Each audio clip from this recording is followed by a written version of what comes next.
Kita lanjutkan yang kelima. Yang kelima, kemiskinan sebagaimana kekayaan tadi, kemiskinan terkadang adalah hukuman atas dosa. Kekayaan juga terkadang merupakan apa? Istidraj. Kemiskinan juga terkadang merupakan apa? Hukuman dari dosa. Imam Ibnu Katsir rahimahullahu taala di dalam tafsirnya beliau menyebutkan kekayaan yang diberikan pada sebagian orang bisa menjadi bentuk istidraj. Miskin juga bisa menjadi hukuman atas dosa. Semoga Allah melindungi kita dari kedua hal itu. Jadi kita meminta kepada Allah, ya Allah, janganlah Engkau jadikan kekayaan yang Engkau berikan kepadaku sebagai istidraj.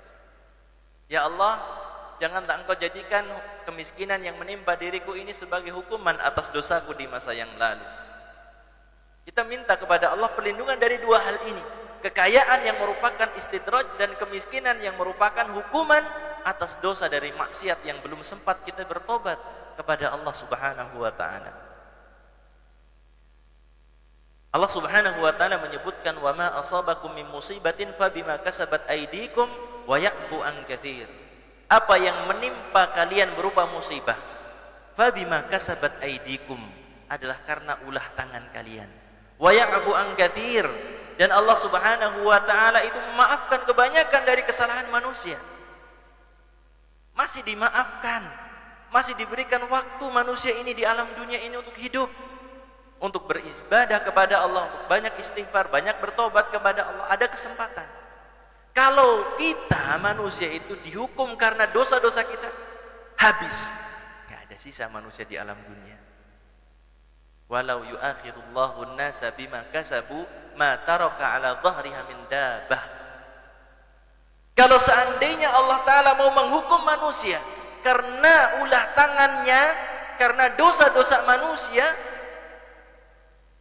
nggak akan Allah sisakan sedikit pun manusia di alam dunia ini. Kesyirikan menyebar di seluruh penjuru dunia ini. Kebid'ahan nggak berbilang jumlahnya. Maksiat lebih-lebih lagi.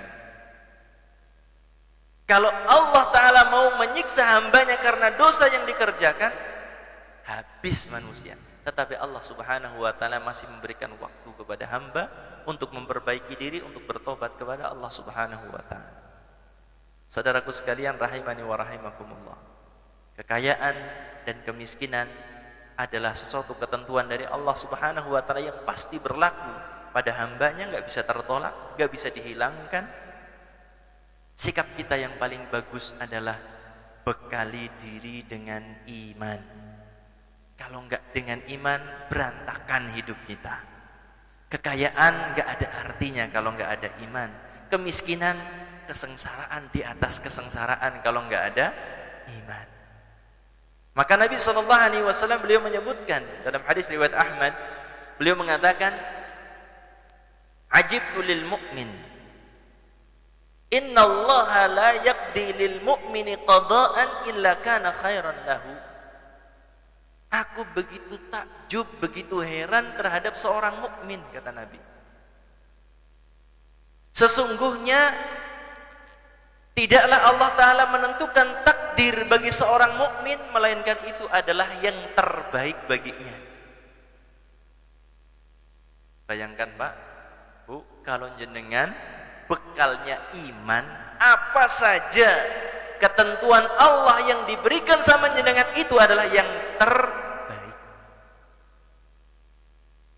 Jadi kalau Anda jenengan diberikan kekayaan dan jenengan punya iman, baik atau tidak?